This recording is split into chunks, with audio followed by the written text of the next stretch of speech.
exercise is super important. And as I said earlier, we do have reduced levels of serotonin and dopamine, and exercise can help to increase these. Now, serotonin and dopamine, they can help too. Serotonin is the relaxing neurotransmitter, and the dopamine would be the excitatory one, but they're both feel good hormones, neurotransmitters. We also need serotonin to make melatonin. Melatonin is our sleep hormone, and we need serotonin to make melatonin.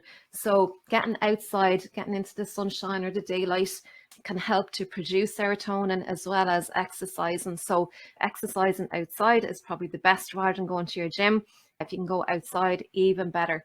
So the serotonin and the dopamine are really important for that. And also, you know, as we're aging, you know, we need to look after our bone health as well, and exercising can help with that, and strength training in particular can help with the bone health, and also keeping the muscle mass, because we lose 3% of muscle mass every year, starting from the time when we're 35 years of age. So we need to keep our muscle mass in check, and strength training can help with that as well. 5 minutes of exercise, even just 5 minutes of exercise a day, can reduce your risk for heart disease. And we know women are more a higher risk of heart disease than men. Obviously, a lot of this is to do with the hormones, and we know heart disease is the #1 killer in the world. So there's not a good reason to go out and get a bit of exercise. And we know that also releases endorphins, which also make us feel good and help to reduce pain. So many of us in midlife may be experiencing pain, which can stop us from getting asleep at nighttime, or staying asleep during the nighttime, getting really good quality of sleep. So there's loads of reasons to go out and get some exercise, and it could even be just walking, you know, and just getting outside and taking in nature. So tip number 10. Okay, tip number 10. I hope you're enjoying this so far. We're coming to the end here now, and we're going to come back to Jean in a second and have a chat with Jean. So tip number 10 is keep to a schedule. I cannot emphasize this enough. We have evolved over thousands and thousands and thousands of years from, you know, we lived in caves, and we've evolved with our daytime and our nighttime.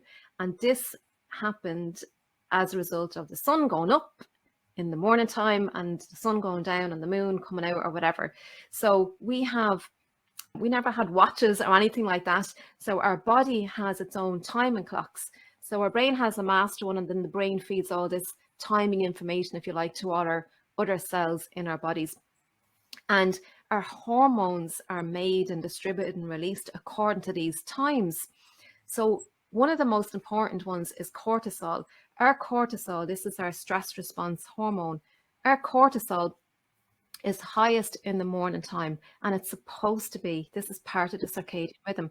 When our cortisol is high in the morning, it gets us up out of bed, gets us alert. This is why we are more alert first thing in the morning. This is why, for me personally, I like to do a lot of my thinking work, or if I'm writing, I do all that in the morning time. That's the best time to do that type of work. So our cortisol is activated, and then our melatonin is shut off. So these two hormones are like dancing partners. So one cannot, the two of them cannot occupy the same space. So when cortisol is active, melatonin is put aside, if you like. When you expose yourself to sunshine first thing in the morning, this switches on your cortisol and shuts down your melatonin, helping to really wake you up. So keeping to a schedule, going to bed at the same time every night, getting up at the same time every morning. Even if you didn't sleep well the night before, get up at the same time in the morning. You can have a nap later on in the afternoon if you need to.